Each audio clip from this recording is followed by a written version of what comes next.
इसमें मेजर आप एक चीज़ को फोकस करें। अगर आप किसी कंपनी को देखना चाह रहे हैं, किसी कंसल्टेंट को देखना चाह रहे हैं, आप उसकी हिस्ट्री देखें, कब से काम कर रहा है, उसकी सक्सेस रेशो देखें, ठीक है, और उसकी स्टेबिलिटी देखें। अगर फॉर एग्जांपल हमारी फील्ड में ऐसा होता है, एक दिन ऑफिस लाहौर में है तो दूसरे दिन समझ लें उसका ऑफिस गुजरांवाला में चला जाएगा, वही ऑफिस, ये नहीं कि वो ब्रांचेस बनाएगा, ऑफिस शिफ्ट करेगा। एक दिन उसका नंबर ऑन है तो दूसरे दिन उसका नंबर ही नहीं मिलेगा। एक दिन आप ऑफिस में हैं, दूसरे दिन वो मिलेगा ही नहीं, ये हमारे सर तो है ही नहीं।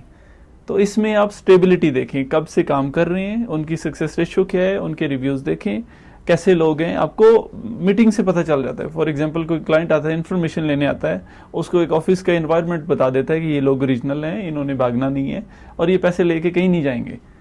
अच्छा, क्या एक कंसल्टेंट के लिए सर्टिफिकेट या किसी लाइसेंस की ज़रूरत होती है? जी, हमारी कह लें रेगुलेटरीज हैं, काफ़ी बॉडीज़ हैं। इवन के अगर हम इस फील्ड में बात करें तो सबसे ज़्यादा जो अंडर FIA के लोग काम कर रहे हैं, FIA इसको चेक एंड बैलेंस करती है, और उसमें जो काफ़ी हद तक जो एजेंट्स होते हैं, जिनको मैं किसी को बुरा नहीं कहना चाहूँगा, काफ़ी हद तक एजेंट्स जो हैं वो पकड़े भी जाते हैं जो फ्रॉड करते हैं, काफ़ी कंपनीज पकड़ी जाती हैं। बट इसकी एक सर्टन सर्टिफिकेशंस है, FBR देता है आपको, SCCP देता है, ये आपको चैम्बर में रजिस्टर होना चाहिए। मीन इसकी आपको एक सर्टन सर्टिफिकेशन लेनी पड़ती है। और अगर आप ट्रैवल एंड टूर का काम कर रहे हैं तो उसका एक अलग लाइसेंस है। अगर आप टिकटिंग हज उम्रा कर रहे हैं उसका अलग लाइसेंस है। इसकी हर काम के साथ इसको आप फर्दर डिवीजन कर लें, आप किस प्रोग्राम में जा रहे हैं, विजिट में जा रहे हैं उसका अलग लाइसेंस है, एजुकेशन का अलग है, कंसल्टेंसी का अलग है। अगर आप वर्क परमिट्स करते हैं, ओवरसीज एम्प्लॉयमेंट जिसको कहते हैं, उसका एक अलग लाइसेंस है, हज उम्रे का अलग है।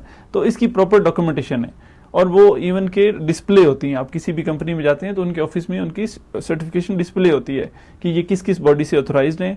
और अगर आप इंटरनेशनली काम कर रहे हैं तो आपको इंटरनेशनल यूनिवर्सिटीज़ जो हैं वो एक्रेडिशंस देती हैं, आपको सर्टिफिकेट्स देते हैं, वो डिस्प्ले होते हैं। और इवन के अब तो दौर चेंज हो गया, पहले होता था लोग जाके उनकी दीवारों पे सर्टिफिकेट पढ़ते थे, अब ऑनलाइन देख लेते हैं। उनकी वेबसाइट के ऊपर सर्टिफिकेशन अटैच होती हैं, सारी चीज़ें, वेबसाइट्स है, सोशल मीडिया है, उसके ऊपर डिस्प्ले, आप उससे जाके वेरीफाई कर सकते हैं।